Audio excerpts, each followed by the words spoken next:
Então, vamos iniciar aqui das equações diferenciais parciais, a equação do calor. Nós já vimos equações em que as grandezas variam em x e em y.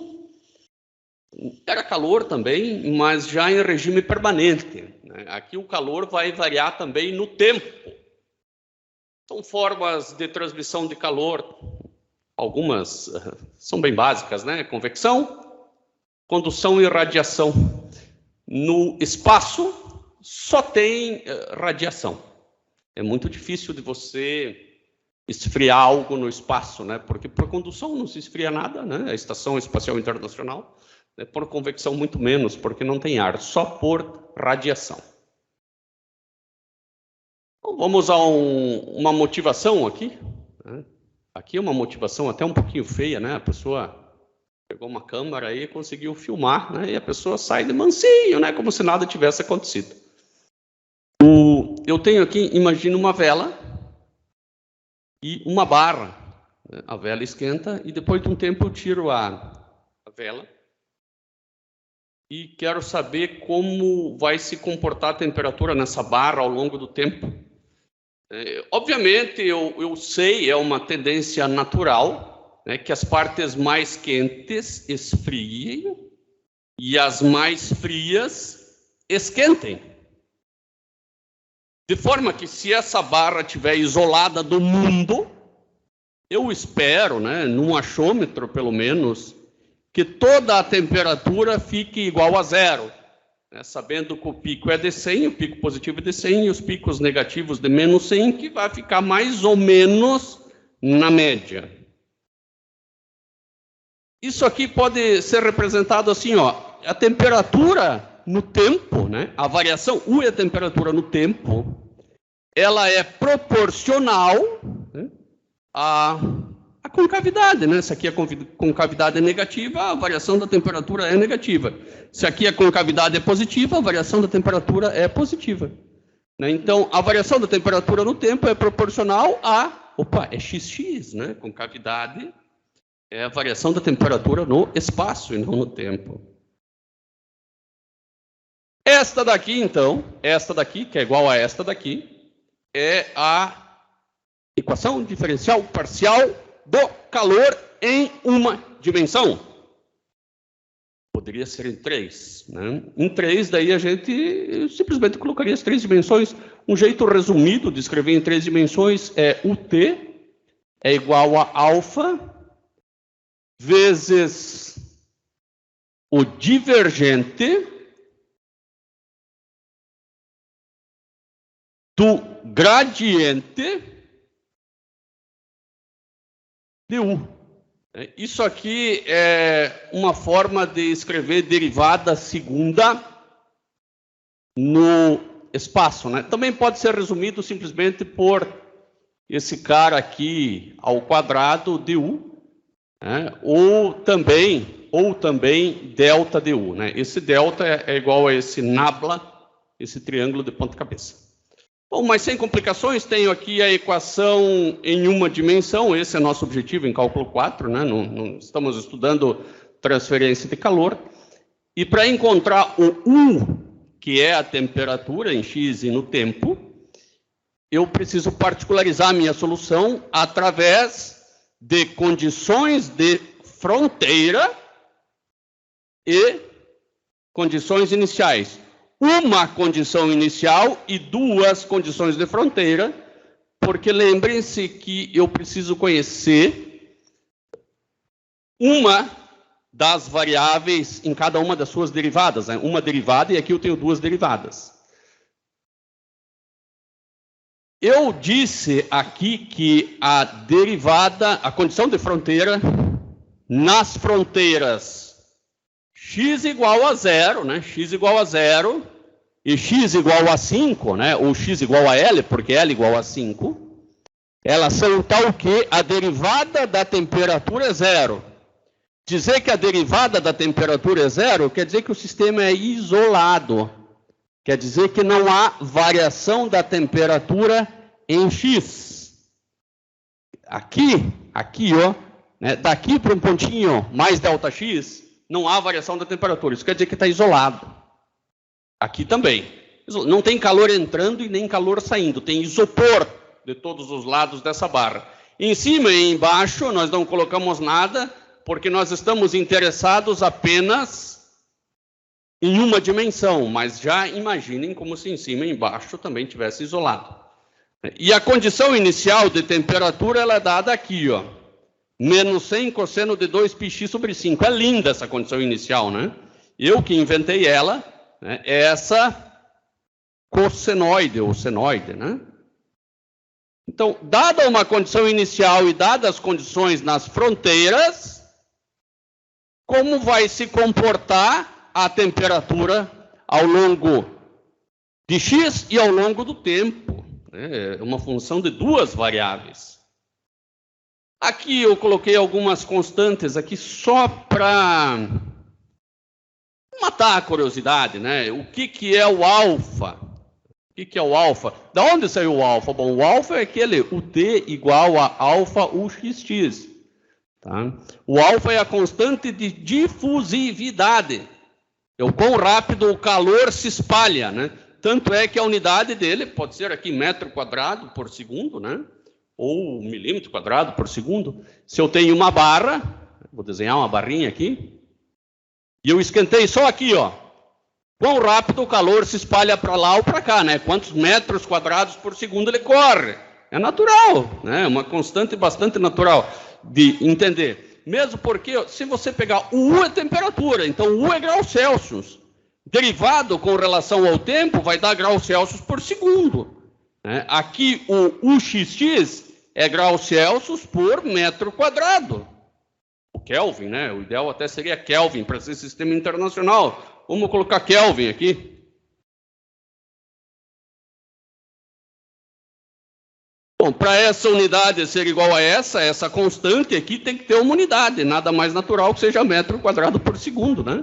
Agora eu fico com, ó, Kelvin por segundo igual a Kelvin por segundo, e eu consigo entender esse alfa como o calor se espalha nessa área. Esse alfa, fisicamente, não seria importante para cálculo 4, mas eu gosto, né, fisicamente, ele é encontrado como, por exemplo, se é do cobre, ele é a condutividade do cobre, que eu dei aqui em cima, a condutividade de calor, né? Quantos watts ou calorias, né, por metro Kelvin. Então, veja que essas unidades aqui já são um pouquinho mais complicadas, né? Quanto de potência é transferida por metro por temperatura. E essa aqui é a densidade do cobre, claro, isso aqui fica fácil de ver, né? É quilograma por metro cúbico. Né? E se você fizer essas contas todas a partir da condutividade e da densidade e do calor específico do cobre, você encontra a constante de difusividade térmica do cobre, se você quiser fazer como o calor se espalha no cobre. E como solucionar essa equação? Uma coisa é o bonitão, vai lá, modela, ó, tá aí a equação, e como solucionar? A melhor forma de solucionar uma equação diferencial parcial é supor que a solução é o produto de duas funções, uma que depende, ambas, né, que dependem apenas de uma função, de uma variável, né, que depende de x, lá depende de t, né, e se assim for, substitui isso aqui lá na função, substitui, que você vai ter, então, se eu pegar isso aqui e derivar com relação ao tempo, vai ficar x vezes t', se eu pegar isso aqui e derivar duas vezes com relação a x, vai ficar x, duas linhas, t. Agora você faz mais um passo aqui, x duas linhas sobre x, né? Passa esse para lá dividindo, passa esse t e esse alfa para cá dividindo, igual a t' dividido por alfa t. Só tem um jeito desse cara aqui ser igual a esse cara aqui, ó. Essa divisão dá um número. Não pode ser nem em função do x, nem em função do tempo, tem que dar um número. E esse número nós vamos chamar de menos lambda ao quadrado. Nós poderíamos fazer o teste com mais lambda, né, com 0, e com menos lambda ao quadrado. Nós vamos chegar à conclusão que apenas menos lambda ao quadrado vai me retornar um produto x vezes t viável, né? Imagine que esse lambda fosse positivo. Se esse lambda fosse positivo, o que ia acontecer? Esse cara aqui ia ser positivo também, ó. Isso não faz o menor sentido. Quer dizer que a função cresce cada vez mais. Não pode crescer para o infinito.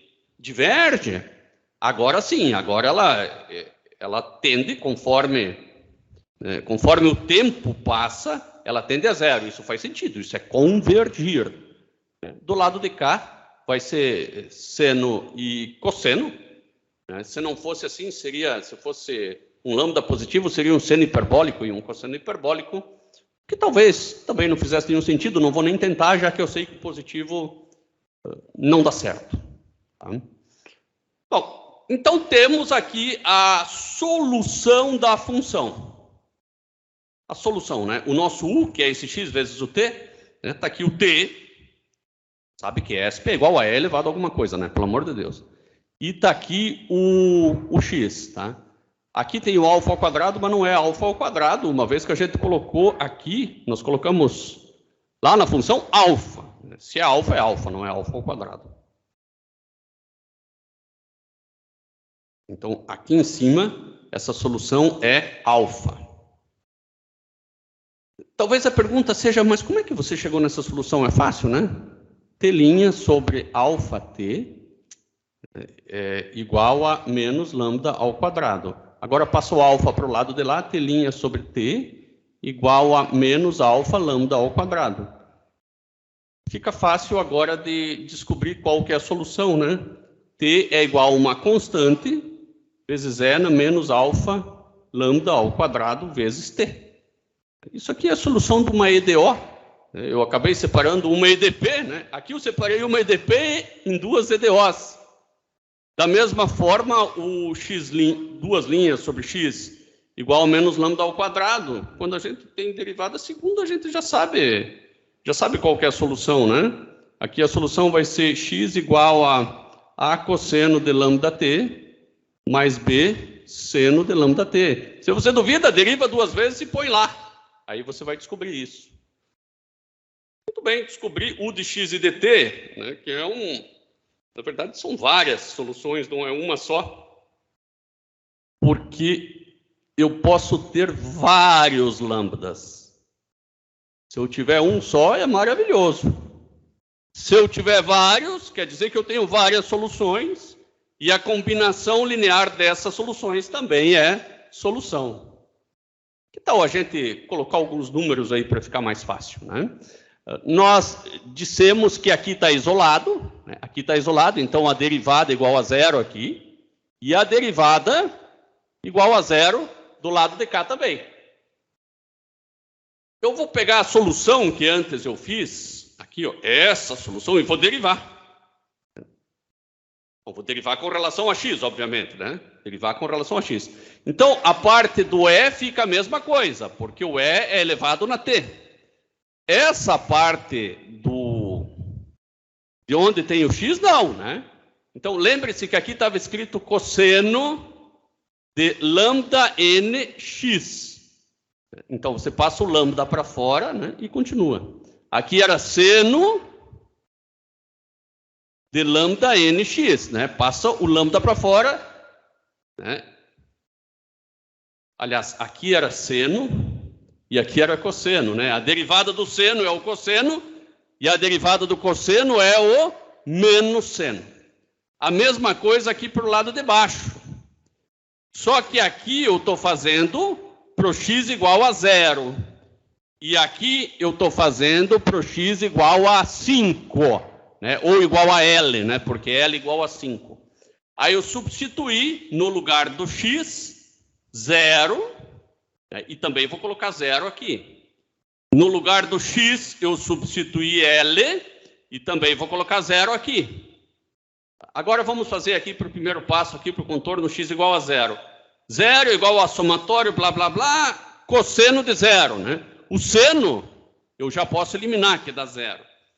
E aí eu descobri que os A's valem 0, tá? Porque eu passei tudo isso daqui para lá dividindo, Esse aqui dá 1. Passei isso aqui tudo para lá dividindo. Ó. Descobri que todos os A's valem 0. No contorno x igual a L, eu faço a mesma coisa. A derivada vale 0. 0 igual a tudo isso aqui, né? Que é esse pedaço aqui de cima. Só que aqui, ó, eu não tenho mais um seno igual a 0, um cosseno igual a 0, né? Porque cosseno de 5 lambda ou seno de 5 lambda, eu não posso garantir que é 0. De jeito nenhum. A única coisa que eu sei é que, por sorte, esse aqui já é 0, né? Então, tudo isso aqui morre. E aí eu fico com o menos, jogo para fora do somatório, né? 0 igual a menos, blá, blá, blá, blá, blá. Corto. Agora eu posso passar tudo isso aqui. É uma pena que eu não possa dizer que Bn igual a 0, né? Porque tudo isso aqui pode dar 0. Quando qualquer um desses elementos é 0, acontece que o primeiro não é, o segundo não é, o terceiro não é, e esse eu não tenho certeza. Se eu não tenho certeza, eu não posso garantir. Então, vou passar eles para lá dividindo. Eu vou garantir que quando que esse aqui é 0? Quando que esse aqui é 0? Quando o seno de lambda n é L igual a 0. E quando que isso acontece? Acontece num monte de lambdas. Basta o lambda ser nπ sobre L. Basta esse cara aqui, esse cara pode ser 0, pode ser 180, pode ser 360, como pode ser menos 180, menos 360, pode ser qualquer coisa. Então, a única coisa que eu tirei aqui foram os lambda, das condições de contorno, das duas condições de contorno. Eu tenho ainda as condições iniciais. Tá? Aqui foi dada a condição inicial. Vou substituí-la. Na verdade, esse cara aqui eu já sei que é 0. Acabei descobrindo que ele é 0 de novo, mas não precisava, né? Porque esse cara aqui, o A, a gente sabe que vale 0. Acabamos confirmando que ele vale 0 de novo, né? E agora, olhando para essa equação, olha que sorte que a gente deu. Ó, o B vale menos 100. E o lambda n, que a gente achou que ia ter um montão, tem um só. 2π sobre 5. Agora vai ficar fácil montar a solução. Né? Porque u de x e dt é E na menos alfa. Eu vou ter que dar o alfa do material. Lambda ao quadrado t vezes menos o b cosseno de lambda vezes x. Aí eu posso fazer esse gráfico aqui, ó. Ele começa aqui, né? Ele começa aqui, que é o gráfico de somente essa parte aqui, quando t é 0. E ele continua sendo isso aqui, diminuindo, né, nessa taxa aqui da exponencial negativa, né? Agora ele vai diminuindo, conforme ele vai para frente, né, ele vai diminuindo. Então, aqui, talvez dê uma pequena ilusão de ótica, mas é como se ele fosse diminuindo assim, ó.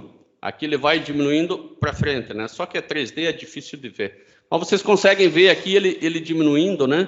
Conforme ele vai indo para frente, né? Até ele chegar nesse plano, né? Onde a temperatura é o que nós esperávamos, 0 graus. Qualquer coisa, você joga tudo isso aqui, o tempo para o infinito. Se você jogar o tempo para o infinito, né? Qual que vai ser o resultado aqui? E na menos infinito dá 0, né? Tudo isso aqui vai dar 0 no limite quando t chegar ao infinito. Perguntas aí, Maria Laura, Victor, Ian, como é que tá? Não, entendido. Eu só quero fazer uma pergunta quanto ao contorno anterior, quando você coloca ali como fala, a condição inicial. O A ele vai ficar igual a 0 por conta que o gráfico vai ficar semelhante ao anterior e O A ficou a zero porque nós já achamos que ele é zero aqui. Ah, não, é porque você está aplicando na mesma função, daí ia ficar zero de qualquer jeito, de qualquer... Exato. Ah, não, tá. Eu achei que como fala, condição inicial influenciaria depois. Beleza. Poderia ver assim também, Ian, não está errado, tá? Porque aqui você confirmou que já era verdade, que o A é igual a zero. Vamos supor que eu não tivesse feito as condições de contorno ainda, né? Se eu não tivesse feito as condições de contorno ainda, vou apagar aqui. Imagine, não fiz as condições de contorno, partidas iniciais, que não é um erro, tá? Pode fazer assim também, né? Você vem aqui e põe condição inicial igual a toda a tua função, né? E aqui já de cara, você tem uns vislumbres. Por lado direito, ficar igual ao lado esquerdo, só tem um jeito. Esse ser zero, esse ser menos 100, né? Você resolveu só com as condições iniciais o teu problema aqui, dessa forma, né?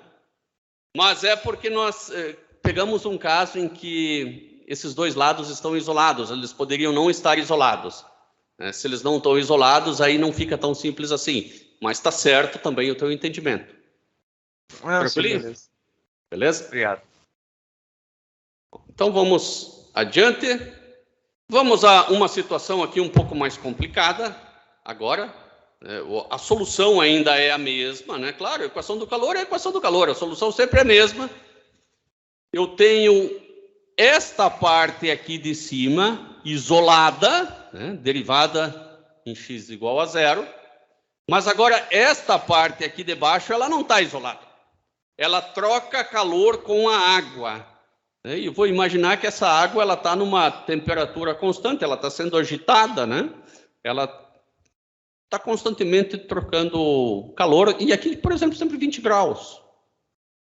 Vamos analisar os contornos, né? Já que essa tem sido a nossa prática, comecemos com o contorno de cima, né? O contorno de cima, ele diz que a derivada é igual a zero. De onde saiu esse K aqui? Bom, esse K saiu que o fluxo de calor, tá? O fluxo de calor, vou chamar aqui da letra φ, né? Ele é igual a menos a condutividade vezes a variação da temperatura em X. Tá? Por isso que está escrito aqui, o fluxo de calor igual a zero, isolado. Eu posso passar o K para o lado de lá, é a mesma coisa que só o K e o menos, né? Só a derivada. Só que eu tenho que derivar a minha solução, né? Lembre-se que eu tinha primeiro seno e depois cosseno. Por isso que aqui está primeiro cosseno e depois seno. Aqui, para não poluir, eu não coloquei lambda n, mas claro que eu tenho n lambdas, né? Então, é lambda n. Mas a gente, assim como a n, bn, mas a gente já sabe disso. Muito bem. Do fato de que está isolado lá no topo, eu só consigo tirar isso aqui. Não acho nem A nem B. Note que eu não consegui aquela benção A igual a zero. Não consegui. Coisa que eu consegui lá no outro sistema, né? Antes eu tinha... Vou voltar aqui um pouquinho. Aqui, ó. Eu consegui dizer que no contorno eu tinha um A igual a zero. Tá? Por quê? Porque era lá no x igual a zero que estava isolado. Acontece que aqui não é x igual a zero, aqui é x igual a L, né? Se fosse x igual a zero, esse cara aqui cortava e eu ia dizer que o B era igual a zero. Agora não tem choro, né? É isso daqui e acabou-se. Vamos ao outro contorno. Agora eu estou no contorno x igual a zero. Né? No contorno x igual a zero, não está isolado, está havendo troca de calor. E aí eu digo que o fluxo de calor no material aqui dentro é igual ao fluxo de calor para fora. Esse é o fluxo de calor por condução e esse aqui é o por convecção. É simplesmente igual aos fluxos de calor. Isso é bastante natural. Eu tenho que conhecer a condutividade do material e eu tenho que conhecer o coeficiente de convecção. Só que aqui tem um golpe. Tá? Essa primeira parte aqui está legal. Menos K du de x. Isso aqui é o fluxo de calor por condução. Só que o fluxo de calor por convecção é H vezes a temperatura do cobre, né, menos a temperatura ambiente. Bom, da forma como está colocada aqui nessa fórmula, né, temperatura maior menos uma outra temperatura, eu estou imaginando que eu tenho um fluxo de calor entrando aqui. Um fluxo de calor entrando. O fluxo de calor entrando aqui é igual ao fluxo de calor que vai subir aqui. Tá? Então, esse aqui eu chamo de fluxo entrando por convecção. O fluxo no sentido do eixo positivo é sempre dado por essa fórmula aqui. Então, esse é por condução. O fluxo entrando por convecção é igual ao fluxo entrando por condução aqui nessa fronteira vermelha apenas. Se eu fosse fazer o fluxo saindo, eu teria que trocar esses dois sinais. Talvez vocês fiquem na dúvida por que desse sinal negativo aqui, ó. Já vamos ver. Aqui, já vamos ver. Bom, imagine que eu tenho aqui a posição X. Aqui eu tenho, nessa posição X, uma temperatura. Nessa outra posição, outra temperatura. E a distribuição de temperatura, ela se dá mais ou menos assim, ó. O que que acontece? Essa derivada é positiva. E eu estou dizendo que o fluxo de calor, então, ele é negativo. Isso é natural. O fluxo de calor, ele vai para os X menores. Por quê? Porque se aqui, ó, está mais quente que aqui, o fluxo vem ao contrário. Mas se aqui está mais quente do que lá, aí o fluxo vai para cima. Camila, João, explico de novo como é que tá, Amanda? Então tá bom. Mas, professor, só uma coisa ali, não entrando em convecção. O AMB ali, ele, no caso, ele vai ser a temperatura da água, né? Que vai estar sempre numa temperatura fixa por causa da água em movimento. Isso, exato. Só que aí isso daí a gente ia fazer daí por condições, porque cada condição daí a temperatura vai diminuindo, né? Imagine aqui como se fosse um tanque infinito, uma lagoa, um mar, né? Essa barra não é capaz de esfriar ou esquentar essa água, porque é muita quantidade. Não é isso que eu falo. Tipo, caso eu fosse calcular isso para uma determinada perca de temperatura, que eu ia ter que fazer condições para perca de temperatura por conta do... Como posso dizer? Por conta do... que cada vez a barra vai ficar perdendo temperatura e a água é fixa, né? Então, é por condições, né? Isso. Eu vou colocar, tipo, 20 graus aqui. Tá? Vou colocar 20 graus ali. Vai ser... Só que agora eu vou dar um golpe. Imagine que essa temperatura aqui seja 20 graus. Eu vou dar um golpe aqui. Eu vou chamar essa temperatura ambiente de 0 por hora. Tá? Então, isso aqui vai ser 0. Eu vou ficar com essa equação aqui e considerando, né, porque eu quis por hora a temperatura ambiente igual a 0. Só mudei o referencial, assim como eu posso dizer que 0 é o nível do mar, ou é o topo do Everest, ou é, sei lá, a altura da Estação Espacial Internacional é 0. Tudo é uma referência. Mudei a referência, daí a equação virou essa daqui. Vou substituir no lugar dos U de x e de U a solução, né? O U de x é a derivada com seno e com cosseno, e no U sem derivada, que é cosseno e seno. Só que eu já posso colocar 0 agora. Ufa, né? Pelo menos isso. Então, esse cara aqui some, esse cara aqui some.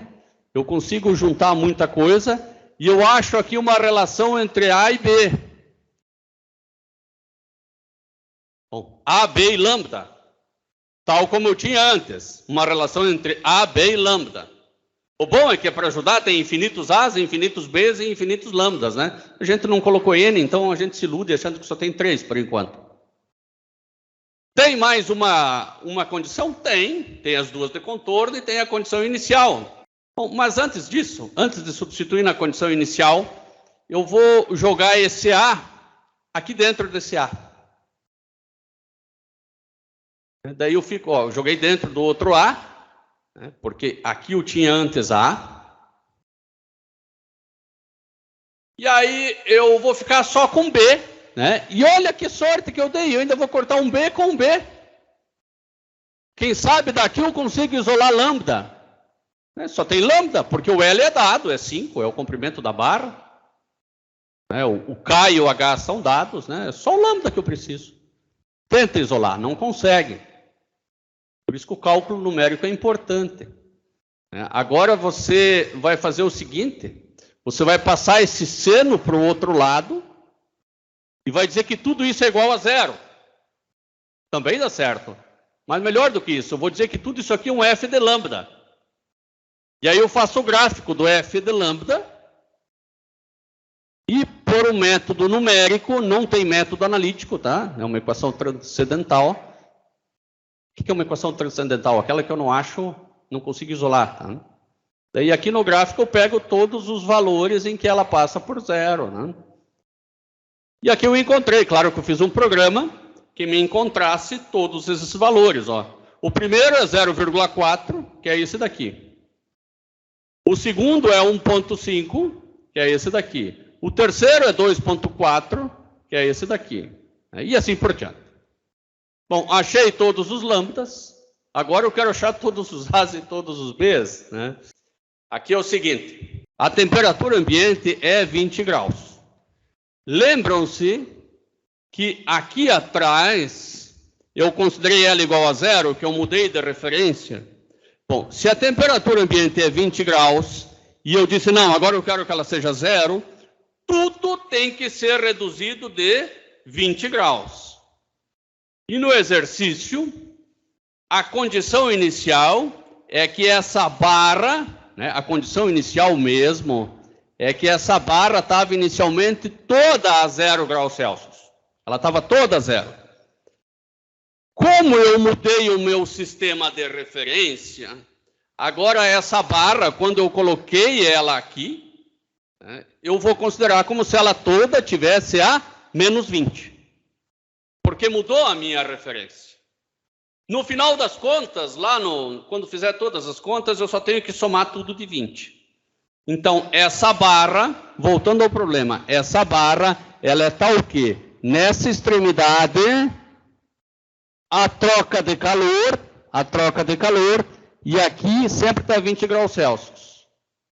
Aqui em cima, ela está isolada.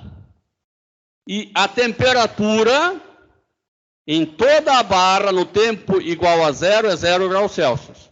Como eu joguei para baixo a minha referência, eu estou dizendo que as minhas condições iniciais agora são tal que é menos 20 graus Ângelo. Os graus Ângelo sempre são 20 abaixo dos graus Celsius. Como o tempo é igual a zero, aquele termo E na menos alfa lambda ao quadrado T vira 1. E agora eu consigo encontrar os A's e os B's. Não entendo como eu consigo encontrar os A's e os B's. Toda a função pode ser escrita como uma soma de senos e cossenos. Isso a gente já sabe. Né? Nós temos que encontrar os A's e os B's. Eu quero escrever menos 20, veja que complicação, em função de seno e de cosseno. Né? Então, e é isso que eu vou fazer. Eu não coloquei aqui os termos, mas os A's eu encontro dessa fórmula, né, através dessa fórmula, e os B's eu não devo encontrar através dessa fórmula, eu devo encontrar através dessa. Porque tem que haver essa relação entre A e B. Ou eu encontro B, substituo nessa fórmula e depois encontro os A's. Tá? Não é para encontrar A e B, que nem mamute, para dar menos 20. Encontra o B e depois encontra o A, assim, através dessa fórmula, dessa relação que foi encontrada a partir das condições de contorno. Ou encontra o B e depois acha o A. Tá? Mas tem que obedecer essa relação aqui entre A e B. Sendo assim, né, você vai colocar lá na tua fórmula, né, U de x e dt é igual ao somatório de n igual a 1 até infinito de n menos alfa lambda n ao quadrado t vezes a n seno de lambda nt mais bn cosseno de lambda nt. Aí eu fiz o gráfico e aqui fica claro, né, que... e depois ainda eu tenho que somar os mais 20, né? Mais 20 graus Celsius. Né? Daí ela começa, a barra toda começa em 0, de fato, e conforme o tempo passa, vocês verificam que ela tende a terminar toda em 20. Aqui do lado existe um gráfico mais fácil de entender, né? Ela começa toda em 0, né? E conforme o tempo passa, né? Aqui é o tempo 1, tempo 2, tempo 3, né? Esse último tempo aqui é o tempo igual a 3 segundos, que deve ser o tempo 20, alguma coisa assim, né? E se eu deixasse passar mais tempo, muito tempo, né? Ela ia estabilizar toda em 20 graus. Mas naturalmente ela esquenta mais em cima do que embaixo, porque em cima está isolado, né? Maria, Amanda, Guilherme, Ian, Tiffany, entendido isso? Sim, agora sim. Tranquilo. Sim, prof. Né? Isso é uma questãozinha bem legal, né, de EDPs.